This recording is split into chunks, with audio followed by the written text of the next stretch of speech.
The new video tonight with a graphic illustration of the combustible mix of teenagers, cars, and distraction. This is a warning not only for parents, but for anybody who gets behind the wheel. And here's ABC's Lindsay Janis. Watch as this teen, distracted by her phone for roughly 6 seconds, loses control and careens off the road.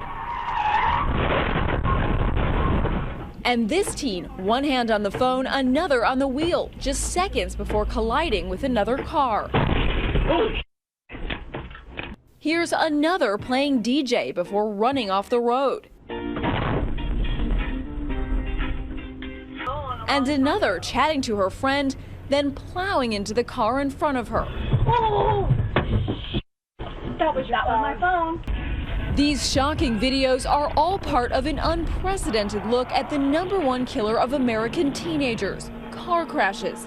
In the most comprehensive research of its kind, the AAA Foundation for Traffic Safety analyzed nearly 1,700 accident videos, finding distraction a factor in nearly 60% of crashes. That's 4 times the previous estimates based on police reports. What we call eyes off the road. The biggest distraction may come as a surprise. What was the most common?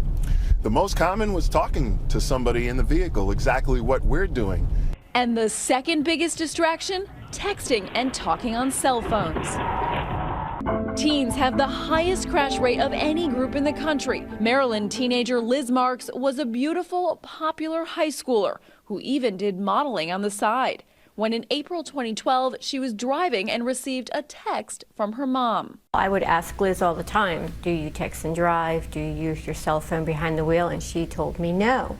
So I felt confident. I felt that it was okay to text Liz. In the moments Liz took her eyes off the road to read the text, she crashed into a tow truck. The 17-year-old was airlifted to a hospital with serious brain injuries. I remember praying,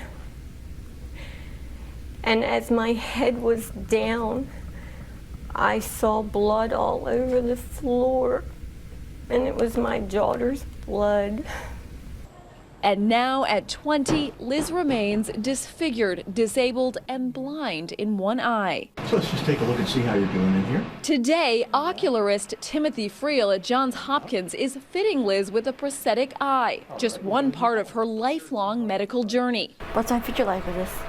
Well, it's going to be very much like having 2 eyes again. From the accident injuries, she's lost her sense of smell, can't create natural tears, and can't fall asleep without drugs. I had to really learn how to walk, talk, read, write, chew, ABC 1 to 3. I didn't know how to do anything. Liz and her mother, Betty, now travel the country speaking out at high schools to warn teens about the hazards of distracted driving and how no text is worth risking your life. We asked the students, do you text and drive? And, a lot of them raised their hands. And then we asked, do your parents text and drive? And those hands go flying. So the young adults, the young drivers think if they can do it, then I can do it. If you get a text, don't look at it. Their PSA for the Department of Transportation has been viewed over 8 million times on YouTube. It's a warning that isn't just for teens, but for all of us who drive in this age of 24/7 technology. So here I go, Robert. There's a lot of traffic building up here. To better understand how small distractions can lead to serious, sometimes fatal errors. She really let me have it. Up. That's 916. Oh. Poor dear. I headed to Fresh Green Light Driving School in Greenwich, Connecticut, with AAA's Robert Sinclair.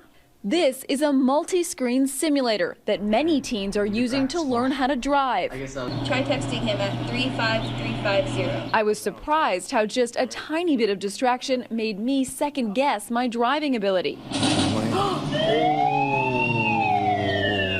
Sinclair says if we're serious about safety, we need to eliminate every distraction. Even before you get started, we're going to have you remove your bulky winter coat.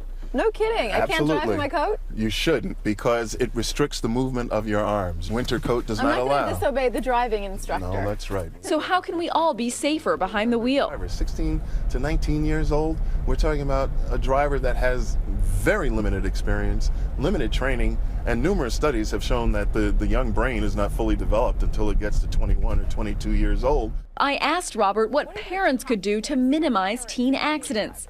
Number one, set some rules. You let your teen driver know exactly what is expected of him or her, where you outline very carefully, perhaps even with a written contract, the behaviors that are acceptable. Number two, buy a safe car. You want a slow, underpowered, preferably big vehicle. And number three, monitor their behavior. There are devices that you can track. Spy on your children, is that Why what not? you're saying? You want to keep them alive?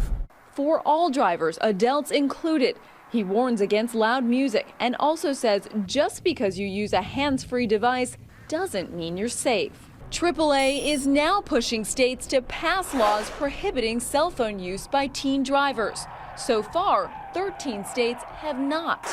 For distracted teen drivers lucky enough to survive, the punishment can be severe.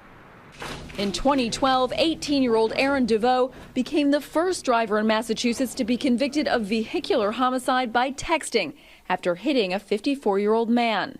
On the day of the accident, DeVoe sending a reported 193 texts. As for Liz Marks, who answered that fateful text from her mom, her message is simple. My message is to not text and drive. A text message can wait, but your life can't, so just don't waste it like I wasted mine. For Nightline in Connecticut, I'm Lindsay Janis. All right, thanks to Lindsay Janis tonight. And you should know that every driver shown in that AAA video did survive. Nobody was killed in any of those crashes.